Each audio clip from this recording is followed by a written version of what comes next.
Capítulo 10 Materialização.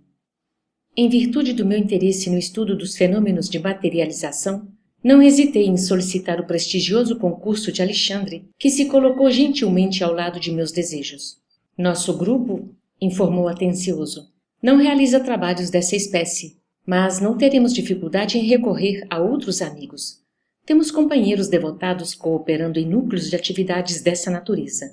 E porque revelasse minha profunda curiosidade científica, o orientador prosseguiu. Trata-se de serviço de elevada responsabilidade, porquanto, além de exigir todas as possibilidades do aparelho mediúnico, há que movimentar todos os elementos de colaboração dos companheiros encarnados, presentes às reuniões destinadas a esses fins. Se houvesse perfeita compreensão geral, respeito aos dons da vida, e se pudéssemos contar com valores morais espontâneos e legitimamente consolidados no espírito coletivo, essas manifestações seriam as mais naturais possíveis, sem qualquer prejuízo para o médium e assistentes.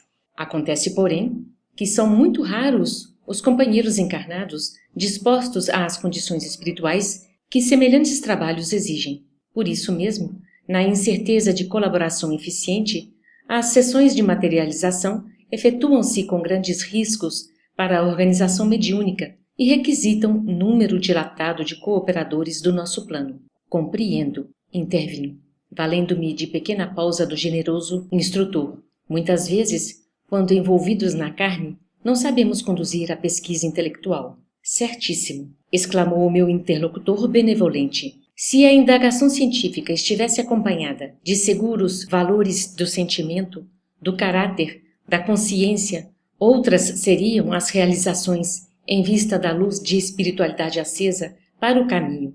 Mas quase sempre somos assediados pela exigência repleta de pretensões e daí os fracassos inevitáveis.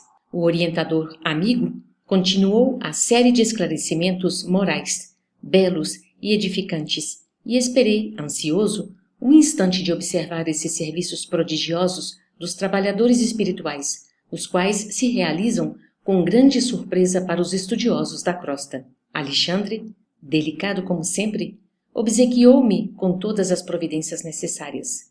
Amigos atenciosos incumbiram-se de atender-me à curiosidade sadia e fui notificado de todas as medidas levadas a efeito.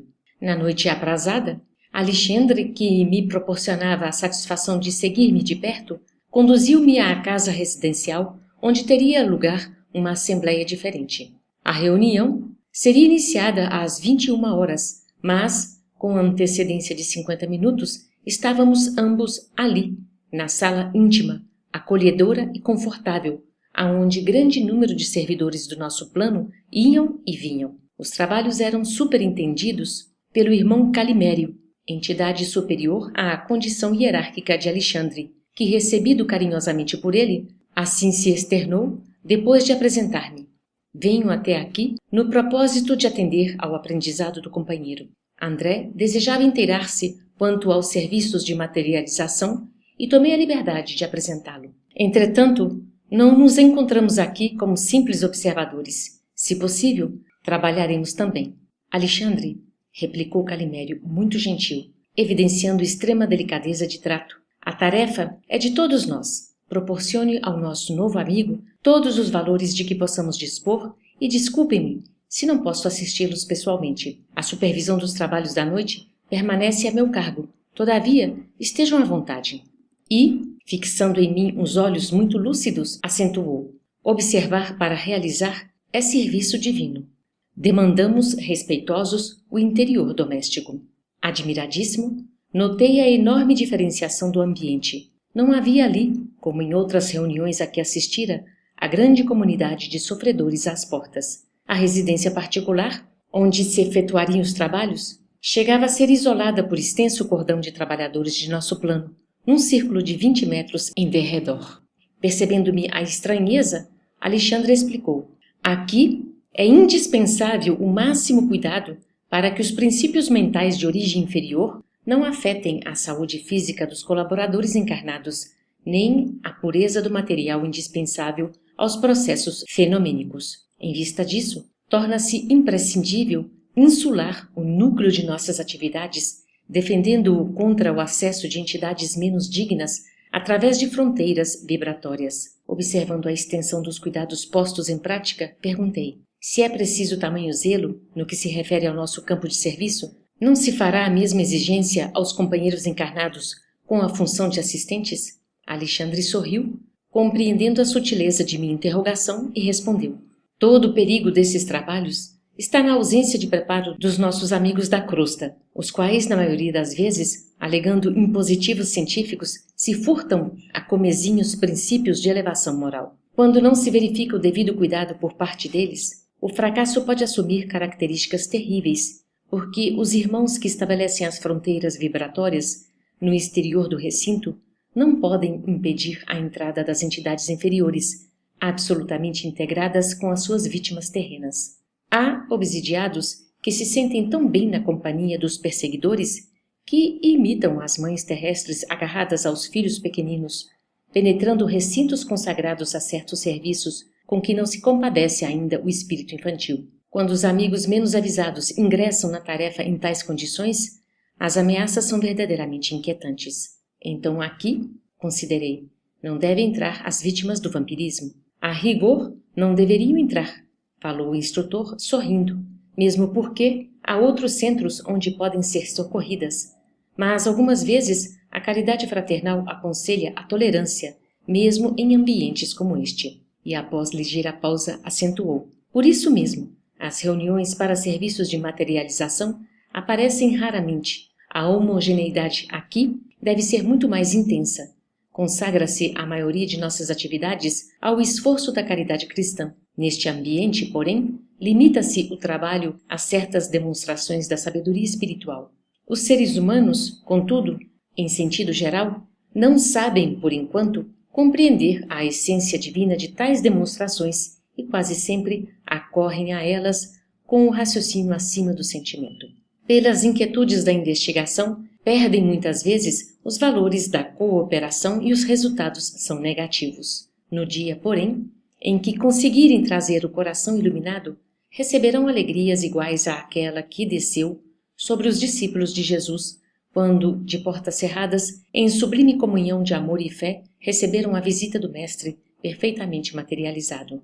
Depois da ressurreição, em casa humilde de Jerusalém, de conformidade com a narrativa dos Evangelhos, em virtude de haver Alexandre entrado em silêncio por alguns instantes, intensifiquei as minhas observações. Surpreendido, notei o esforço de 20 entidades de nobre hierarquia que movimentavam o ar ambiente. Em seus gestos rítmicos, semelhavam-se a sacerdotes antigos que estivessem executando operações magnéticas de santificação interior do recinto. Atendendo-me ao espírito de pesquisa, Alexandre esclareceu: não se trata de hierofantes em gestos convencionais. Temos ali esclarecidos cooperadores do serviço que preparam o ambiente, levando a efeito a ionização da atmosfera, combinando recursos para efeitos elétricos e magnéticos. Nos trabalhos deste teor, reclamam-se processos acelerados de materialização e desmaterialização da energia. As entidades manifestantes, no campo visual de nossos amigos encarnados, quase sempre são criaturas eminentemente ligadas à crosta e aos seus planos de sensações, mas os organizadores legítimos da tarefa em curso são verdadeiros e competentes orientadores dos planos espirituais, com grandes somas de conhecimento e responsabilidade. Não decorreram muitos instantes e alguns trabalhadores de nossa esfera compareceram, trazendo pequenos aparelhos que me pareceram instrumentos reduzidos de grande potencial elétrico, em virtude dos raios que movimentaram em todas as direções. Minha curiosidade não tinha limites. Estes amigos, explicou o meu generoso instrutor, estão encarregados de operar a condensação do oxigênio em toda a casa. O ambiente para materialização de entidade do plano invisível aos olhos dos seres humanos requer elevado teor de ozônio e, além disso, é indispensável semelhante operação a fim de que todas as larvas e expressões microscópicas de atividade inferior sejam exterminadas. A relativa ozonização da paisagem interior é necessária como trabalho bactericida.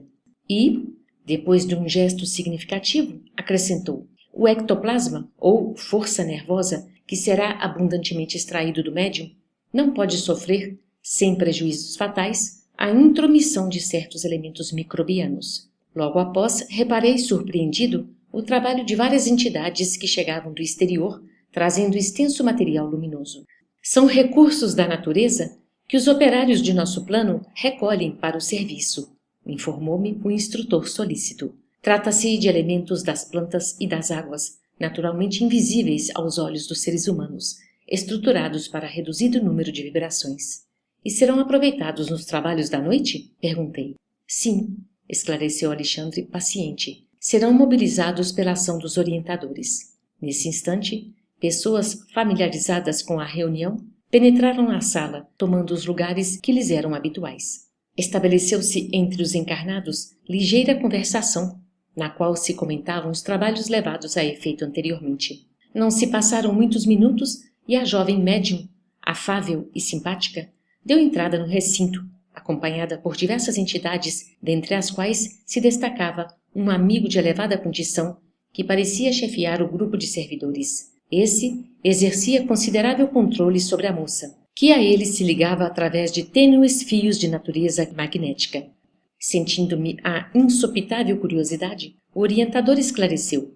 O controlador mediúnico é o irmão Alencar, que também foi médico na Terra. Calimério é o dirigente legítimo, encarregado da supervisão dos trabalhos em nosso círculo. Como notasse minha estranheza, Alexandre reiterou. Alencar é orientador do aparelho mediúnico para as atividades de materialização propriamente ditas. Aproximemo-nos dele. Muito sensibilizado, recebi a saudação do novo amigo, que nos acolheu afetuosamente. Ser-nos-á muito útil a presença de ambos, disse-nos, fixando o meu instrutor em particular, porquanto necessitamos de colaboradores para o auxílio magnético ao organismo mediúnico. Estamos à sua disposição, acentuou Alexandre, satisfeito. Tomaremos lugar entre os seus assistentes. Alencar agradeceu num gesto expressivo de sincero contentamento. Entre os colaboradores figurava uma criatura muito querida ao meu orientador. Tratava-se de Verônica, que havia sido exímia enfermeira da crosta e que me colocou à vontade, conversando amavelmente. Irmão Alexandre, iniciemos o auxílio magnético, disse ela, depois de rápidos momentos de palestra carinhosa.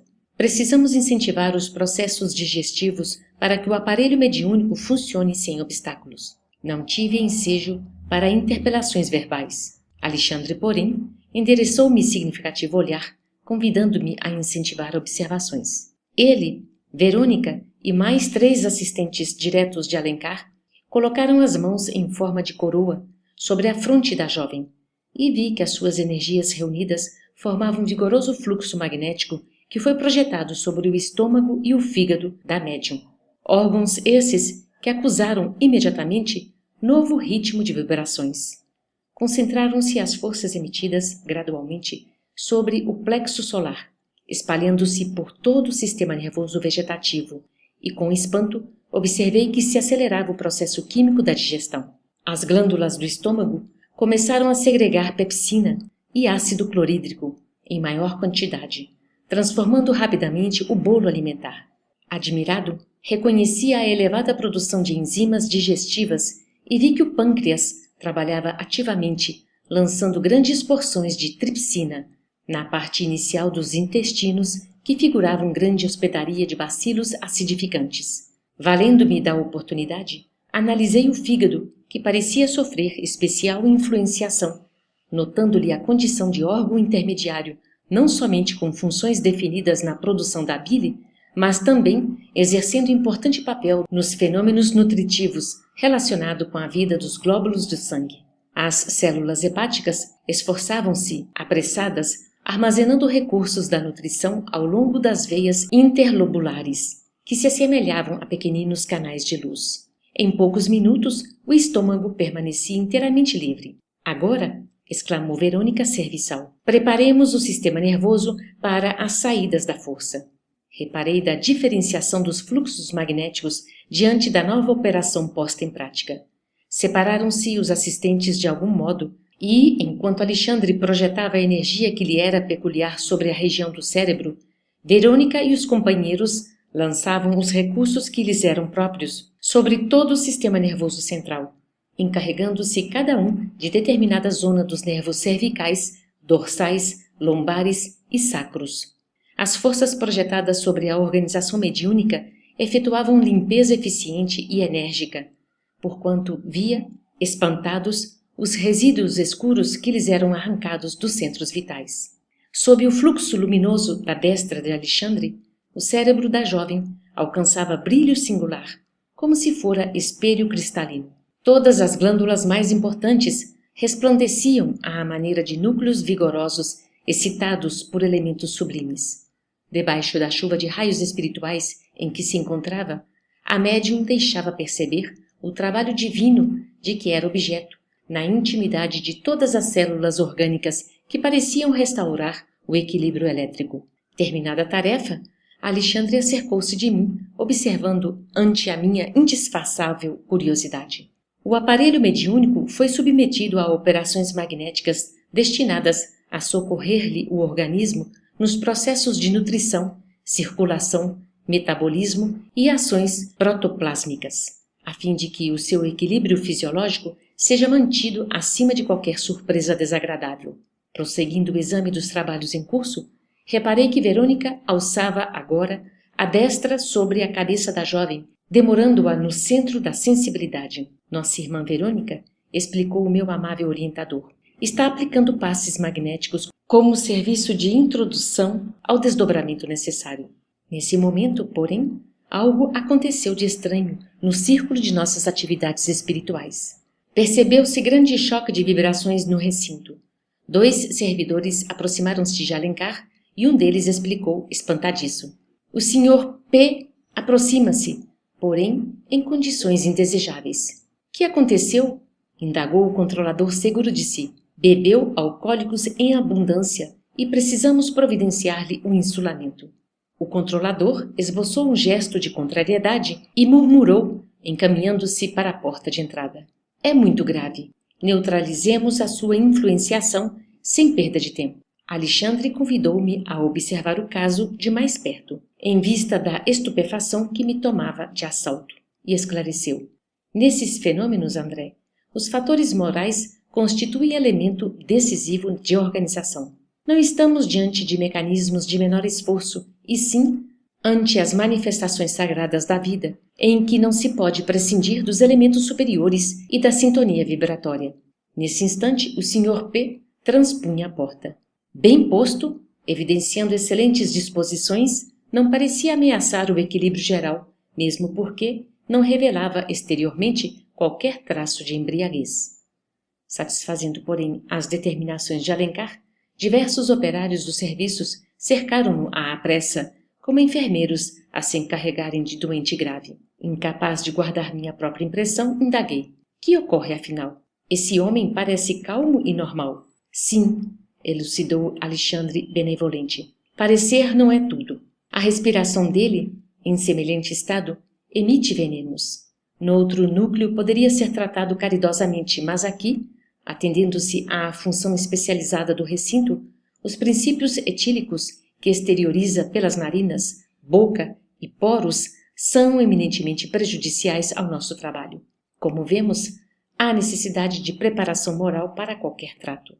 A viciação, em qualquer sentido, antes de tudo, deprime o viciado, mas perturba igualmente os outros. Recordei a função do álcool no organismo humano, mas bastou que a lembrança me aflorasse de leve para que o instrutor me esclarecesse imediatamente. Você compreende que as doses mínimas de álcool intensificam o processo digestivo e favorecem a diurese, mas o excesso é tóxico destruidor. As emanações de álcool de cana, ingerido pelo nosso irmão, em doses altas, são altamente nocivas aos delicados elementos de formação plástica, que serão agora conferidos ao nosso esforço, além de constituírem sério perigo às forças exteriorizadas do aparelho mediúnico. De fato, pouco a pouco se sentia, embora vagamente, o cheiro característico de fermentação alcoólica. Reparei que o Sr. P. foi cercado pelas entidades operantes e neutralizado pela influenciação delas, à maneira do detrito anulado por abelhas laboriosas, em plena atividade na colmeia. Prosseguiram os serviços normalmente. Entre os votos de êxito dos companheiros encarnados, semi-confiantes, a médium foi conduzida ao pequeno gabinete improvisado, fazendo-se em seguida ligeira oração. Via-se, no entanto, que, como acontecia em outras reuniões, os amigos terrestres emitiam solicitações silenciosas, entrando as vibrações mentais em conflito ativo, desservindo ao invés de auxiliar no trabalho da noite, o qual requisitava a mais elevada percentagem de harmonia. A claridade fraca e suave da luz vermelha, que substituíra a forte lâmpada comum, notavam-se as emissões luminosas do pensamento dos amigos encarnados. Francamente, não havia na pequena comunidade o espírito de entendimento divino do serviço em curso. Ninguém ponderava a expressão do fato para a humanidade terrena, sequiosa de revelação celeste. Via-se que a reunião era profundamente dominada pelo eu. Enquanto uns exteriorizavam exigências, outros determinavam às criaturas desencarnadas que deveriam comparecer nos fenômenos de materialização. Procurei, contudo, coibir minhas impressões de desagrado, porque todos os trabalhadores de grande elevação no recinto portavam-se calmamente, tratando os companheiros carnais com desvelado carinho, quais sábios em face de crianças queridas ao coração. Diversos servidores espirituais começaram a combinar as radiações magnéticas dos companheiros terrenos a fim de constituírem material de cooperação, enquanto Calimério, projetando seu sublime potencial de energia sobre a médium, operava-lhe o desdobramento que durou alguns minutos. Verônica e outras amigas amparavam a jovem, parcialmente libertada dos veículos físicos, mas algo confusa e inquieta ao lado do corpo, já mergulhado em profundo transe. Em seguida, notei que, sob a ação do nobre orientador da tarefa, se exteriorizava a força nervosa à maneira de um fluxo abundante de neblina espessa e leitosa. Notando a perturbação vibratória do ambiente, em vista da atitude desaconselhável dos companheiros encarnados, disse Climério ao controlador mediúnico: Alencar, é necessário extinguir o conflito de vibrações. Nossos amigos ignoram ainda como auxiliar-nos harmonicamente através das emissões mentais. É mais razoável se abstenham da concentração por agora. Diga-lhes que cantem ou façam música de outra natureza. Procure distrair-lhes a atenção deseducada. Alencar, porém, que se encontrava sob preocupações fortes diante das múltiplas obrigações que deveria desempenhar no momento, pediu a colaboração de Alexandre, que se colocou à disposição dele imediatamente. André, falou o meu orientador em tom grave, improvisemos a garganta ectoplásmica. Não podemos perder tempo. E, identificando-me a inexperiência, acrescentou: não precisa inquietar-se. Bastará ajudar-me na mentalização das minúcias anatômicas do aparelho vocal. Estava aturdido, mas o instrutor considerou: a força nervosa do médium é matéria plástica e profundamente sensível às nossas criações mentais.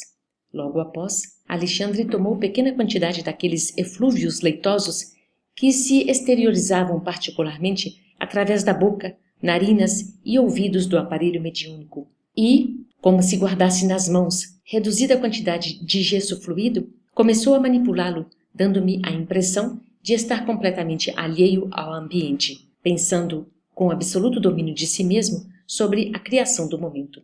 Aos poucos, vi formar-se, sob os meus olhos atônitos, um delicado aparelho de fonação. No íntimo do esqueleto cartilaginoso, esculturado com perfeição na matéria ectoplásmica, organizavam-se os fios tenuíssimos das cordas vocais, elásticas e completas na fenda glótica, e, em seguida, Alexandre experimentava emitir alguns sons movimentando as cartilagens aritinoides.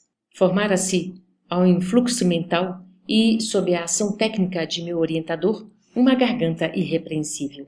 Com assombro, verifiquei que através do pequeno aparelho improvisado e com a cooperação dos sons de vozes humanas guardados na sala, nossa voz era integralmente percebida por todos os encarnados presentes. Parecendo-me satisfeito com o êxito do seu trabalho, Alexandre falou pela garganta artificial como quem utilizava um instrumento vocal humano.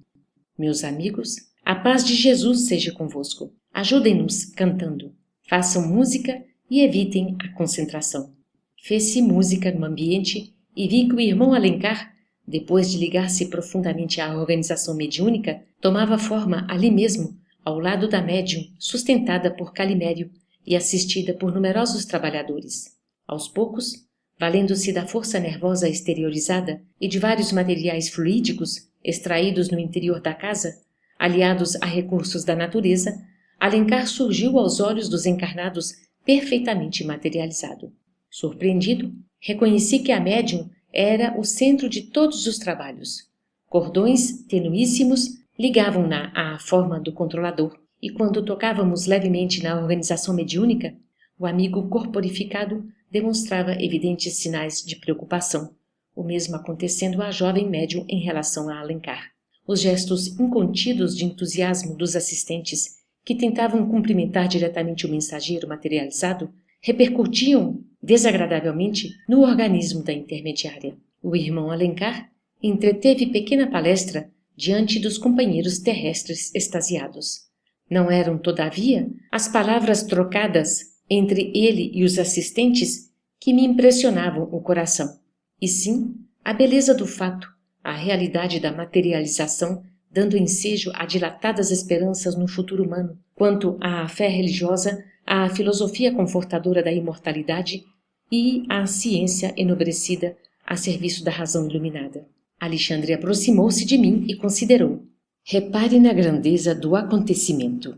O médium desempenha o papel de entidade maternal, enquanto Alencar, sob a influência positiva de Calimério, permanece em temporária filiação ao organismo mediúnico. Todas as formas que se materializarem serão filhas provisórias da força plástica da intermediária. O amigo que conversa com os encarnados é Alencar, mas os seus envoltórios do momento são nascidos das energias passivas da médium e das energias ativas de Calimério, o mais elevado diretor dessa reunião. Se forçarmos o médium em nosso plano, feriremos Alencar em processo de materialização. Se os companheiros terrenos violentarem o mensageiro, repentinamente corporificado, esfacelarão a médium, acarretando consequências funestas e imprevisíveis. Perplexo ante o fenômeno, indaguei. Mas esta força nervosa é apenas propriedade de alguns privilegiados na Terra? Não, replicou Alexandre. Todos os seres humanos a possuem com maior ou menor intensidade. Entretanto, é preciso compreender que não nos encontramos ainda no tempo de generalizar as realizações. Você sabe que este domínio exige santificação. O ser humano não abusará no setor do progresso espiritual, como vem fazendo nas linhas de evolução material, onde se transformam prodigiosas dádivas divinas em forças de destruição e miséria. Meu amigo, neste campo de realizações sublimes, a que nos sentimos ligados, a ignorância, a vaidade e a má-fé permanecem incapacitadas por si próprios, traçando fronteiras de limitação para si mesmas. Impressionado com as maravilhas sob os meus olhos, notei que, ao apelo de Alencar e com o concurso generoso de Calimério, materializaram-se mãos e flores, à maneira de mensagens afetuosas para os assistentes da reunião. Reinava grande alegria entre todos, com exceção do Sr. P., que revelava intraduzível mal-estar, sob o controle direto de vários trabalhadores espirituais que lhe neutralizavam a nociva influência. Depois de maravilhosos minutos de serviço e júbilo, com significativas demonstrações de agradecimento a Deus, terminaram os trabalhos da noite, cooperando todos nós para que a médium fosse perfeitamente reintegrada no seu patrimônio psicofísico. Meu coração transbordava de contentamento e esperança. Todavia, era forçoso confessar que para tamanhas manifestações de serviço e tão sublimes bênçãos era muito reduzido o entendimento dos encarnados. Semelhavam-se a crianças afoitas, mais interessadas num espetáculo inédito que desejosas de consagração ao serviço divino. Francamente, estava desapontado. Tantos emissários celestes a se esforçarem por meia dúzia de pessoas que pareciam distantes do propósito de servir à causa da verdade e do bem? Expus minha opinião ao devotado instrutor, mas Alexandre respondeu tranquilo. E Jesus? Considera você que ele tenha trabalhado somente para os galileus que o não compreendiam? Julga que tenha ensinado tão só no Templo de Jerusalém? Não, meu amigo. Convença-se de que todos os nossos atos, no bem ou no mal, estão sendo praticados para a humanidade inteira. Por agora, os nossos companheiros terrestres não nos entendem, nem cresceram devidamente para a completa consagração a Jesus. Mas a semeadura é viva e produzirá a seu tempo. Nada se perde. E sorrindo, rematou depois de longa pausa. É verdade que você, no mundo, foi médico sempre interessado em ver o resultado de seu trabalho, Mas não se esqueça do esforço silencioso dos semeadores do campo e recorde que as sementes depositadas nos sarcófagos egípcios há alguns milhares de anos estão começando a produzir maravilhosamente no solo da terra.